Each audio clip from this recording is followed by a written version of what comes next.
खामोशी, तुम्हारे जाने के बाद सब कुछ बदल गया था।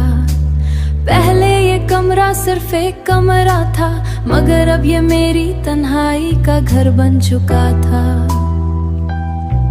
हर चीज में तुम्हारी याद बाकी थी, दीवार पर लगी घड़ी, खिड़की के पर्दे, किताबों के दरमियां रखा हुआ सूखा फूल, सब जैसे तुम्हारा नाम लेते थे। मैंने शुरू में खुद को बहुत मजबूत जाहिर किया, लोगों के सामने हंसता रहा, मामूल के मुताबिक बातें करता रहा, मगर रात के वक्त मेरी सारी मजबूती टूट जाती। खामोशी इंसान को अपने अंदर छुपे हुए हर दर्द से मिला देती है, और मेरी खामोशी में सिर्फ तुम थी। मुझे अब भी याद है वो आखिरी लम्हा जब तुमने मेरी तरफ देखा था, तुम्हारी आंखों में अजीब सा सुकून था, जैसे तुम पहले ही फैसला कर चुकी हो। मैं बहुत कुछ कहना चाहता था, मगर बाज औक लफ्ज दिल का साथ छोड़ देते हैं।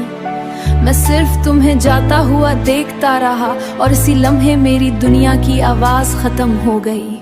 तुम्हारे बाद मैंने कई लोगों से मिलने की कोशिश की, नई बातें, नए चेहरे, नई महफिलें, मगर हर जगह मुझे अपनी कमी महसूस हुई, क्योंकि तुम सिर्फ एक शख्स नहीं थी, तुम मेरी आदत बन चुकी रही। कभी कभी मैं रात को छत पर चला जाता हूँ और सोचता हूँ क्या तुम भी कभी मुझे याद करती हो। शायद करती हो, शायद नहीं, मगर कुछ सवाल ऐसे होते हैं जिनके जवाब इंसान जानना भी नहीं चाहता, क्योंकि बास हकीकतें उम्मीद से ज्यादा तकलीफ देती हैं। वक्त के साथ इंसान जीना सीख लेता है, मगर भूलना नहीं सीख पाता। तुम्हारी याद अब पहले की तरह शोर नहीं मचाती, मगर खामोशी से दिल किसी कोने में जिंदा रहती है, जैसे सर्दियों की रात में जलता हुआ आखिरी चिराग। आज बारिश हो रही थी कि मैंने खिड़की खोली तो ठंडी हुआ अंदर आ गई। एक लम्हे के लिए लगा जैसे तुम करीब हो।